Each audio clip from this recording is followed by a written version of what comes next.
Лэгдээд айгүй түгээмэл үздэг мөртлөө ялгааг нь яг сайн яг яах вэ гэхээр жоохон эргэлзгээд өгдөгтэй өгүүлбэр зохиохороо. За харъя. Сян. За сян гэдэг нь болохоор бодох, санах, хүсэх гэсэн үг тийм ээ. За ямар ялгаатай вэ гэхээр хийхийг хүсээд байгаа. Гэхдээ яг заавал хийн гэсэн үг ер нь бол биш. Ёоны гой бууз идчихинсан гэхээр хөөшян чибаоц. Гэхдээ яг идэх тэр хэрэгцээ шаардлагатай би яг одоо идмээр нэ гэсэн юм шиг зүгээр л нэх гой тхинсан гэдэг шигтэй тэрийг сян гэх нь. За жишээг нь харъя. 我想去中国旅游. Би хятад руу явж аялмаар байна. Ер нь л аялмаар байна. Яг одоо биш. Ойрын хугацаанд биш. Ер нь л нэг явах юмсан. Зүр хүсэл. Та想吃冰淇淋. За зарим гэдмээр байна. Дан за减肥. Гэхдээ турж байгаа. За фэй гэдэг чинь өөх, зэн гэдэг чинь хасах гэсэн үг тийм. Өөхө хасах буюу турах байна. 我想了很久. За би бодсон. 很久маш удаан. Яг шийдвэр гаргаагүй. Ерөөхдөө бодоод яваад байгаа. Хайш тэгтээ тэгсэн нийлүүдээр юм байна. Жэдин шийдсэн. Цэжрэг нь. За цэжрэг гэдэг чинь болохоор халагдах гэсэн үг байна. Тэгэхээр сян гэдэг нь болохоор яг одоо хэрэгтэй. Бүр яг одоо надад амар хэрэгтэй. Би амар хүсээд байна гэсэн биш. Ерөнхийдөө л бодож санаж байгаа. Тэ заавал хийн гэсэн үг биш тохиолдолд сян ашиглана. Яав нь болохоор хүсээд байгаа, шаардаад байгаа. Ер нь бол яг заавалчгүй хийн. Ер нь бол хийхээр болчлоо. 我要吃包子. Бууз л идэх хэрэгтэй байна да. Өнөөдөр өдрийн хоолнд яг бууз л идэнэ. Бүр ингэ зорьцсон. Тэ? Өнөөдөр бүр яаж иж байгаа нэг бууз алаад идчихнэ. Тэгэхээр яав их ашиглах нь. Загшуу дээрээс нь яавын бас нэг утга нь ирээдүй цагийг илэрхийлдэг те. Тэгэх болно, ингэх болно. За жишээл яагаад ирээдүй цагийг илэрхийлээд байгаа гэхээр хэдүүлээ бодож үзье л да. Яав гэдгийг хэрэгтэй гэж орчуулдаг. Сян гэдгийг болохоор хүсэх гэж орчуулдаг. Яавыг болохоор хэрэгтэй гэдэг. Тэгэхээр дэлгүүрт оронгуудаа 我要一瓶水 гэдэг. Би нэг лонхтой нэг юм сав ус авъя. За надад хэрэгтэй байна буюу яг одоо тэр ус надад байхгүй байгаа штэ. Дэлгүүрт орчингуудаа би авмаар байна. Надад хэрэгтэй байна гэхээр угаасаа надад байхгүй учраас өөрөө ирээдүйн цагийг заадаг үг байгааз хэрэгтэй гэдэг үг маань. Тэгэхээр авах гэд бас ирээдүйн цагийг заагаад байгаа гэсэн үг. За жишээ харъя. 我要去中国留学. За би бол хятад руу явж гадаад сурах. Тэгээ lưu学гэхээр гадаад сурагчийг lưu学гэдэгтэй. Гадааддаа үлдсэн тийм сурж байгаа хүн гэж хэлдэг lưu学. Тэр хятад руу явж бол сурах хэрэгтэй байна. Яагаад бол ажлын шаардлага марлага байгаад байна гэдэг ч юм уу те ингээд зорьцсон гэсэн үг. Тэгээд 签证已经办好了. За 签证гэдэг чинь виза гэлдэг. Аль хэдийнэ ямар нэгэн бичиг баримт үйлдэхийг бан гэдэг үйлүүгээр хэлнэ. Тэгээд үйлүүгийнханаас хав орохороо тухайн үйлүүг сайн эерэг утгатаагаар дуусчдаг тийм ээ. Тэгэхээр виз аль хэзээ гарчжээ гэж орчуулж болох нь. Аль хэзээ бүрдүүлээ болчихжээ, гарчжээ. Тэгэхээр би хятад руу явж гадагшаа явж сурах гэж байгаа буюу ирээдүйн цагийг зааж ийн. Лифт маань, үгүй лифт гинэ. Виза маань аль хэдийнэ бүрдээд болчихжээ. 学好汉语要每天练习. За хятад хэлийг сурмаар байх юм бол тэ 学好汉语 яв хэрэгтэй шүү. 每天练习 өдөр болгон давтлага хийх хэрэгтэй шүү. Давтах хэрэгтэй шүү. Энэ их үнэн өгүүлбэр байна. Тэгэхээр яв гэхээр яг энэ утгаараа хэрэгтэй буюу ер нь тгийх хэрэгтэй шүү, ингэ хэрэгтэй шүү буюу зориод байгаа. Заавал хийгээд байгаа. Бүр шийдэмгий зорилт байх нь тэ. Энэ тохиолдолд яв гэдэг ашиглах нь. Та яв зяхунла тэр гэрлэх гэж байгаа. Энэ бүр ингээд шийдэмгий зорилт хийсэн байна тэ. Зорьцсон заавал хийхээр болсон байна. 下个月办婚礼.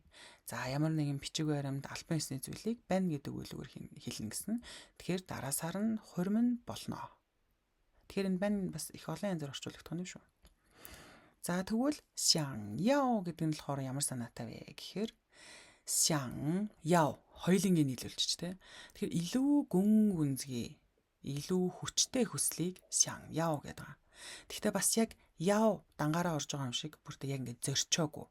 Яв гэдэг сян гэдгээс арай жоохон хүчтэй, яв гэдгээс хүч нь арай жоохон сул. Тохиолдол хэрэглээд байгаа.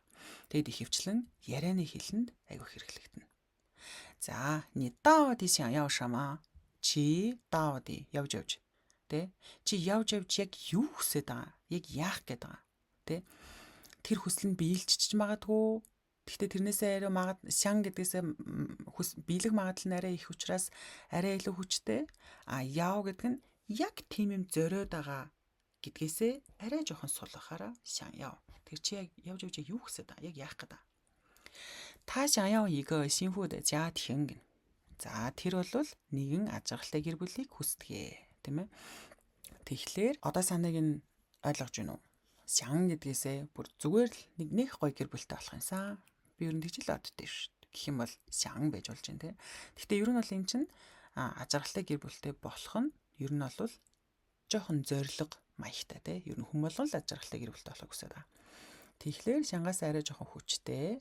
Тэгтээ одоохонд арай болоогүй гэж магадгүй учраас яв. Ер нь илүү гүн гүнзгий хүчтэй хүсэж байгаа зүйл. Биелэх нэг албагүй. 我最想要的就是健康. За миний хамгийн их хүсдэг хүсэл бол 就是ерөөсөө л 健康, эрүүл мэнд юм. Тэгэхээр шан гэдэг нь болохоор бодол, мөрөөдөл, те. Шан, мөрөөдөл гэдэг бас утгаар ордог, те. Тэгэхээр биелэхгүй байж бол болдог. Зүгээр л бодож санаж байгаа зүйлийг шангаар хэлэх нь. Яв гэдэг нь болохоор яг заавалчгүй хийх ёстой болсон эсвэл ирээдүйн цагийн цаана ийм шийдэнгийн хүслийг явгаар хэлэх нь. Шан яв гэхэлэр тийм эзэмших хүсэл шангаас арай илүү хүчтэй, яваас арай илүү зөөлөн, гүн гүнзгий сэтгэл зүрхний хүслийг шан яв гэдэг үгээр хэлэх нь. За, яг адилхан ингээ харъя. 我想喝咖啡. Нэг гой кофе уух юмсан гэхээр 我想喝咖啡. 我想要一杯咖啡. За, 想要болохоор шангаас арай илүү хүчтэй байна. Нэг гой кофе уух юмсан биш. Йоо, кофе уумаар байна. Кофе, тэ. Кофе уучвал яг гой боллоо. Кофе л уумаар байна. Бүр ингээд амар хүчтэй хүсэл. Шан яв. Яв болохоор 我要喝咖啡гэх юм бол надад яг одоо кофе л хэрэгтэй байна. Би кофе уучих юм бол яг сэрэх гээд байна. Яг кофе авъя. Тэ. Бүр ингээд надад энэ чухал юм шаардлага. Бүр ингээд би кофе уухыг шаардаж байна гэхээр яв норох нь. За ингээд зэрэгцүүлээ харахаар ялгаа нь гарч ийн үү? Тэгэхээр бүү шан гэх юм бол хүсэхгүй. Бүү шан яв гэх юм бол хэрэггүй, тэ. Авмааргүй байна уу? Яах. Бүү яв гэх юм бол болохгүй. Яагад бол яв ч нөөрөө бүр яг эрс шийдэмгийн хүсэл шаардлага заавал хийх ёстой болоод байгаа штэ. Тэгэхээр бүү яв. Үгүй, тэ. Чадахгүй. Болохгүй. Хориглож байгаа юм байна. За, нийлүүлээд нэг өгүүлбэрт харъя. 我一直想要去欧洲旅游. За, би 一直гэхлээр стил гэсэн үг. Тэгсээр л хүссээр л явахыг хаашаа欧洲旅游. Европ руу явж аялна. Үйл өгтөй холбоотой артаа орлоо欧洲. Европт очсныхаа дараа яахын л юу аялна. Тэ ба?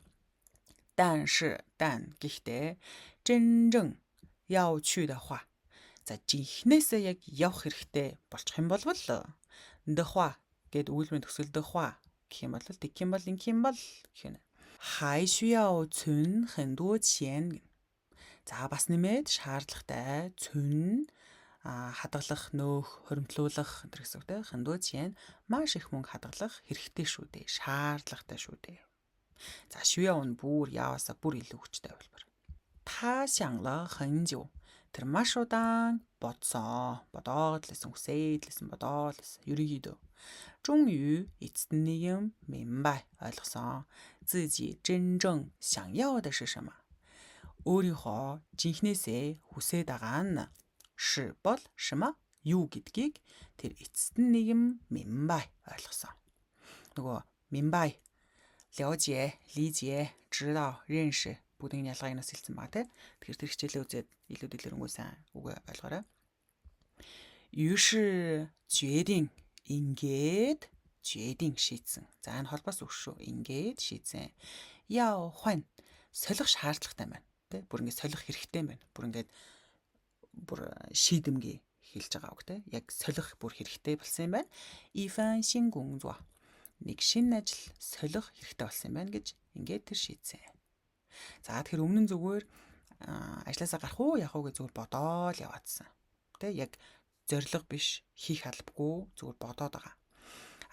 Яг жигнэсээ бүр юу чин сэтгэл гүн гүнзгийгээр хүсээд байгаа вэ гэдгийг тэр ойлгочингуудаа яг шийдсэн. Тэ? Яг ингээд бүр яг хэрэгтэй, яг тэхэл ёстой байна гэд бодсон гэхээр яв нараад байна. За, энэ дэр хоног хальт тайлбарлажээ. Тэгэхээр шинэ ажлыг өөр ажлаар солиод байгаа учраас хуань гэдэг үг ашигладаг байна. Бид нэр орчуулахдаа шинэ ажилд орохоор шийдсэн гэд орчуулчихвал болно. Монголоос ихтэй рүү орчуулахдаа бол энийг бас анхаараарай. За, даалгавар хосоо орон зайд нь яо шан яо гурван аль нь орох вэ? Өөртөө хийгээд үзээрэй. Өнөөдрийн үзсэн 4 шан яо гурвын ялгааг үзлээ. Хичээлээ сайн үзээрэй. 5 удаа заавал сайн сонсоорой.